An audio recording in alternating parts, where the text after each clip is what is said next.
Nico. I'm going to talk about the books I read in February and March in this video.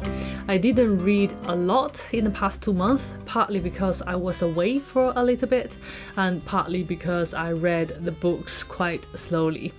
That's why I waited 2 months to do the wrap-up video. I read Brave New World, a modern classic, Super Infinite, a newly published biography of an intriguing literary figure. Can you tell who this is? And the Iliad. I'm going to highlight some comments on my Iliad videos from you. And Shakespeare's Sonnets. The reading experience was strangely funny rather than romantic as I expected, and I will share. And also I will share with you my plans for April at the end.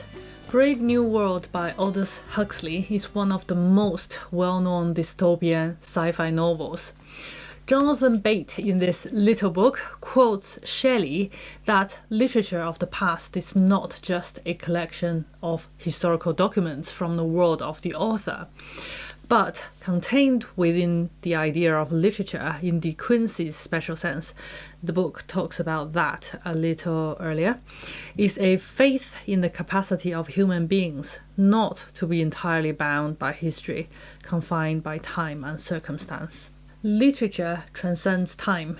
Brave New World definitely transcends the time when it was written, which is the 1930s, and it still comments on the world we live in here and now. Before I read the novel, I knew only 2 things about it. First thing was that Brave New World and 1984 are 2 prophetic works of literature that have become lenses that we now see our world through. We compare and contrast our world with theirs. Some say since the 2 books were published, the world went the way of 1984, and some say we came closer to Brave New World. The second thing I knew was that the title Brave New World came from The Tempest by Shakespeare. Miranda, a young woman who grew up on a desert island with only her dad, saw human beings for the first time after the shipwreck and exclaimed, "Oh, brave new world that has such people in it." So I thought the novel might refer to The Tempest a lot. It wasn't exactly that, but Shakespeare's works definitely featured as a symbol in the story. So those were the 2 reasons why I decided to read Brave New World. It's a modern classic, and although it's not on a topic I'm particularly passionate about, I need to know what it's about. And it's also a classic with Shakespeare connections. At this point in my life, I feel like I want to know everyone who has anything to do with Shakespeare. The world building of Brave New World is amazing. I tried my hand on world building recently, and I can't fathom how much imagination and logical thinking it required to build a world like the one in the novel.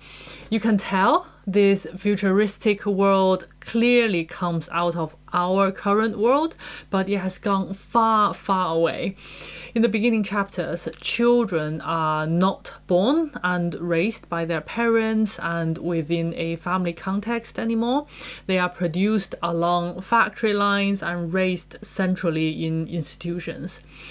Marriage does not exist anymore. Quote the novel word for word, "Everyone belongs to everyone else." People are truly free from marital or family duty and obligations, free from illness and aging, free from frustration like falling in love with a woman and not being able to sleep with her, or any negative emotions. Quote the novel, "Everybody's happy now." Free from pain and toil, in the end, free from any meaning and purpose of life. One of the main characters who live in the uncivilized part of the world reads and quotes Shakespeare. Shakespeare's words haven't changed, they are just as beautiful, but when the richness and depth of feeling from Shakespeare are contrasted against this weightless, easy and empty world, it just made me feel stronger that pain is worthwhile and true love and happiness come with a cost. This is a very rough review. I didn't even tell you what the story is about. I don't really want to, so not to spoil your reading experience, but I highly recommend it. I mentioned this super exciting book in my New Year book haul. It was newly published in 2022 and is the winner of the Bailey Gifford Prize for Nonfiction last year. It's called Super Infinite: The Transformations of John Donne by Catherine Randell. It's a biography of John Donne, who lived from 1572 to 1631, meaning he lived around the same time as Shakespeare. It's difficult to introduce John Donne in a few words. He had an interesting life and played many roles throughout his lifetime. He was probably most famous for his love poems, but later on he became a celebrity preacher in St. Paul Cathedral in London. In Norton Anthology, the collection under his name includes erotic sonnets as well as holy sonnets. I can't remember exactly the moment I first heard of John Donne. I think it's from this little book again. The second time I met him was very surprisingly in Howl's Moving Castle by Diana Wynne-Jones, and then we got further acquainted in Mad About Shakespeare by Jonathan Bate. It's somewhere out there. It's interesting to see John Donne coming back to fashion. I wonder how many people are going to start reading John Donne because of this biography. So about the book itself, there are some beautiful sentences and images put into words that are worthy of John Donne. A lot of them are breathtakingly beautiful and shockingly bold, almost fierce. For example, he believed our minds could be forged into citadels against the world's chaos. He wrote in a verse letter, "Be thine own palace, or the world's thy jail." Tap a human, he believed, and they ring with the sound of infinity. Or, to read him is to know that we cannot ever expect to shake off our family, only to pick up the skull, the tooth, and walk on. If John Donne knew about this biography, I think he would have been pleased. Among all the stories, a few things stood out to me. The biography talks about something called a commonplace book, a method Donne used to collect ideas from different authors and books under specific headings, which I am very tempted to try. He talks about how Samuel Johnson thought pretty negatively about Donne and his works, just shows how unconventional Donne was. And there is also a single paragraph in the book that is 1.5 pages long with a pair of brackets bracketing the entire section on "Did Donne know Shakespeare?" I loved it. Donne's attitudes towards disease and death are particularly interesting as well, having lived through many spells of illness and watching death hover at his door. His view on human beings is, I think, highly biblical. Humanity, as he saw it, was rotten with corruption and weakness and failure. And even so, it was the great light of the universe. I think he's talking about the fall and sin, but also that men and women are created in the image of God. People are sinful, but glorious at the same time, and they worth your attention, your awe, your love. This is not a criticism of the book, just my thinking after reading it. Donne's attitudes towards death and his view on humanity no doubt were influenced by his faith. The biography talks about the political side of religion during his historical period. I'd love to know more about what Donne believed personally. Death is a fascinating topic to me as well. Just over the weekend, I read a devotional email by Alistair Begg, whom I mentioned in my Keswick vlog last summer, and I know some of you know and love him too. His email was exactly on the topic of death, and his reflection and wisdom are too good to keep to myself, so I hope you don't mind me reading it out loud here. Death confuses most of us. We fear it, and though we know it is inevitable, we would much rather not have to deal with it. We seek to isolate ourselves from its reality, turning the music up to drown out the ominous silence that accompanies it. Our denial is understandable. Death is the hardest fact of life to face. Yet, in our more sober moments, we realize that our lives are as precarious as a child's sandcastle on the seashore, that sooner or later the tide will come in and wash it all away. As with all the issues it addresses, the Bible aims to reorient our perspective on death. Solomon, writing with the all-surpassing wisdom that God had granted him, said that death is the end of all mankind, and the living will lay it to heart. Likewise, Moses tells us that a heart of wisdom comes from our contemplating our limited number of days on earth, which end like a sigh. This is why we learn more about reality at a funeral in a house of mourning than at a party in a house of feasting. Randall mentioned Don loved the Gospel of John and the Psalms. I wonder how much of Don's fantastical imagination of death was affected by his Christian belief of the new creation and his reading and interpretation of the book of Revelation. I guess I can try to find out by reading Don's writings firsthand. One of my 2023 reading goals is to get into ancient Greek and Roman literature, and I started with the Iliad. I can't remember how that happened because if you watched my 2023 reading goals and plans videos, I said I was going to start with the Oresteia and Metamorphoses, just to show how much I enjoyed the Iliad.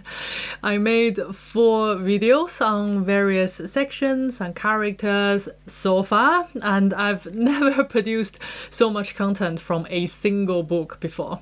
I have at least one more video to come on a character called Hephaestus, who is a god but acts very differently to all the other gods. For all of you who watch my channel for English classics and Shakespeare stuff, apologies for going off course, but please bear with me. I am reading ancient Greek and Roman literature for a specific purpose, and that is to help me better appreciate English classics and especially Shakespeare, which references the Greek and Roman stuff so much. I mentioned this in my 2023 goals and plans videos as well. I'll put the links in the description box. So please come along, we will talk about English classics again. For those who recently joined us for the Iliad, nice meeting you. I will carry on reading Oresteia and Metamorphoses, etc. this year. If you've been following my Iliad journey, you are probably aware that I read the E.V. Real translation. But every now and then I dipped into Alexander Pope's verse translation from the early 18th century. By the end of Pope's translation, I came across his concluding note unexpectedly. The first thing that surprised me and made me laugh was the style of writing for the note section. The whole Iliad was beautifully translated into a very grand style that was fit for an epic poem. Quote the last few lines of Pope's Iliad. "O Troy then moves to Priam's court again, a solemn, silent, melancholy train. Assembled there from pious toil they rest, and sadly share the last sepulchral feast. Such honours Ilion to her hero paid, and peaceful slept the mighty Hector's shade."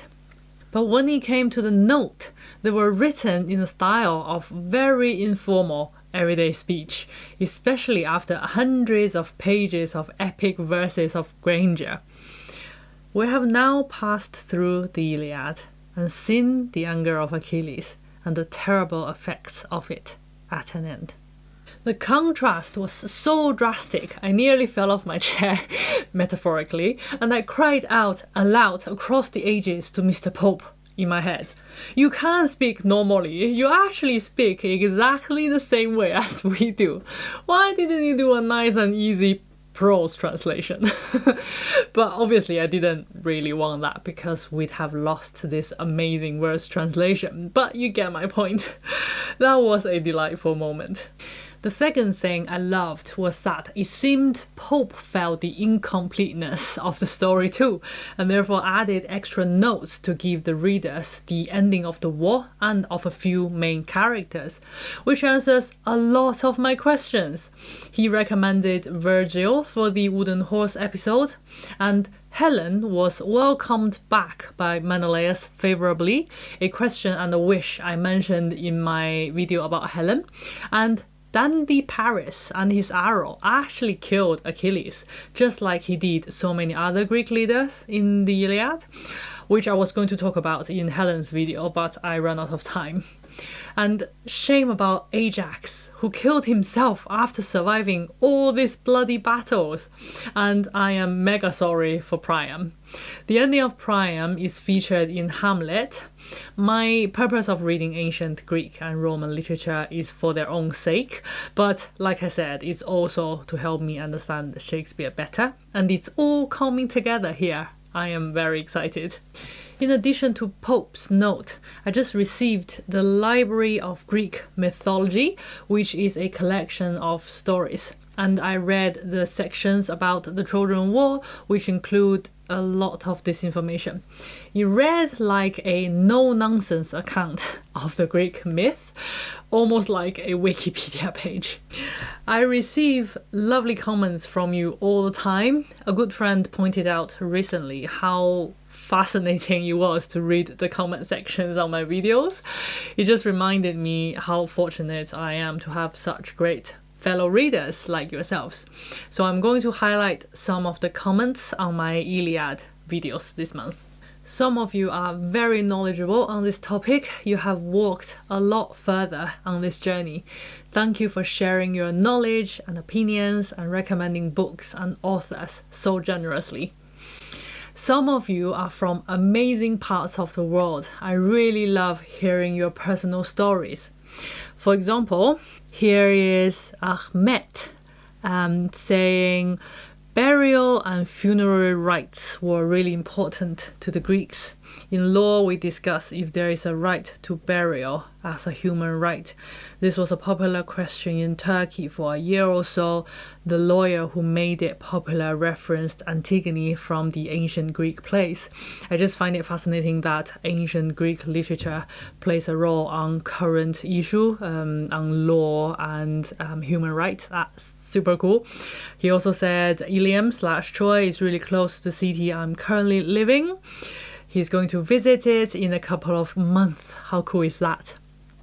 And Raphael said, you brought back memories going back a long time, back in Cuba during lunchtime on the radio.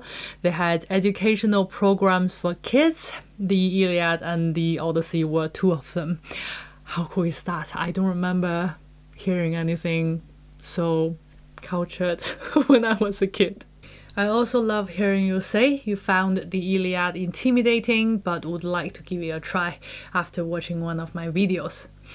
I also really appreciate those simple lines and kind words saying you enjoyed my video. It might be short, but it's a big encouragement for me. So thank you all. I started reading Shakespeare's sonnets this month more seriously. I'm using the Folger edition. I love the layout, the font size and the empty space for my scribbles. I have listened to sonnets read out loud from the beginning to the end a few times, like listening to songs. By more seriously this time round, I mean reading with a pen in hand, looking up words in dictionary and rereading lines again and again, and writing down questions and comments that come to my mind. My biggest impression so far is that these are not the kind of love poems I expect them to be. The first 4 sonnets, for example, are Shakespeare's advice to a beautiful young man to get married and have children, which was entirely unexpected. And his argument is largely, you will grow old and die, And if you don't have children, you are depriving the world of more beautiful people like yourself. And that's not good. I have so many questions. Who was this young man? How beautiful was he? What was his relationship with Shakespeare for him to give him advice on this matter in this way? Were they all written for the same young man? I presume so. Otherwise, how many beautiful young men did Shakespeare know and have to persuade? And I wonder if the young man was persuaded in the end. I will continue reading the sonnets in April, move on to potential titles for next month. April is going to be a busy month. I have a couple of trips to make and that will affect my reading progress. I don't know just yet if I will have more time or less to read during those trips, but if I only read one thing in April, that's Shakespeare's Julius Caesar. Royal Shakespeare Company is doing a tour of Julius Caesar around the UK and they are stopping in my city. I've booked tickets for that with some friends and we'll feel very cultured together, so very much looking forward to that. I started rereading a very short introduction, English Literature by Jonathan Bate in March. It gives an excellent overview of this broadest ever subject in such a small book. I first read it in 2020. I always note the dates on my books. It's quite funny to read some of my notes from then. Under the chapter called When It Began, as in when English literature began, I wrote down a bullet point summary of the content from a long time ago. It made me laugh. That was not a very good summary. 3 years on, I have now read many more titles mentioned in this book and got to know many more authors. As a result, I get what the author's on about much more than the first time round. Again, that's a delightful experience. The book is like a benchmark, and standing against it, I can see that I have grown in my knowledge and love of literature. I got to know many literary figures from this book for the first time, Samuel Johnson and possibly John Donne, who are now like acquaintances. We are not quite close friends yet. The book is still way above me, and it's such a pleasure to sit under its scholarly authority. Learning with Jonathan Bate is not hard work. His vast knowledge and beautiful writing feel like an ocean that floats me in a boat. I just bob along the sweet water and with a breeze on my face. It's slightly ambitious to read 2 Shakespeare plays in 1 month, but I'd like to spend more time on Titus Andronicus too. I have this ardent Shakespeare edition edited by Jonathan Bate. One colleague asked why I read obscure plays like Titus Andronicus. Just to explain to you here, I do have a good reason. I think I mentioned it in my 2023 planning video that my Shakespeare reading list is based on what's on in the theatres around the UK throughout the year. For example, like I said earlier, because I might have a chance to watch Julius Caesar, I will read it in advance. I almost got the chance to watch Titus Andronicus in London, but didn't manage, unfortunately, because of train strikes. I don't know when will be the next opportunity. The thought just breaks my heart. But that was why I chose to read it. So far, I've listened to the audio performance by the Marlow Dramatic Society and professional players once. It's a brutal tragedy, a world gone mad with bloodthirstiness. I look forward to diving into it, especially the articles by Jonathan Bate, but I'm also a bit hesitant. Maybe that's why it has taken me so long. I'll link my other monthly wrap-ups here, just in case you'd like some company for lunch or dinner. That's all for today. Thank you for watching. I'll see you in my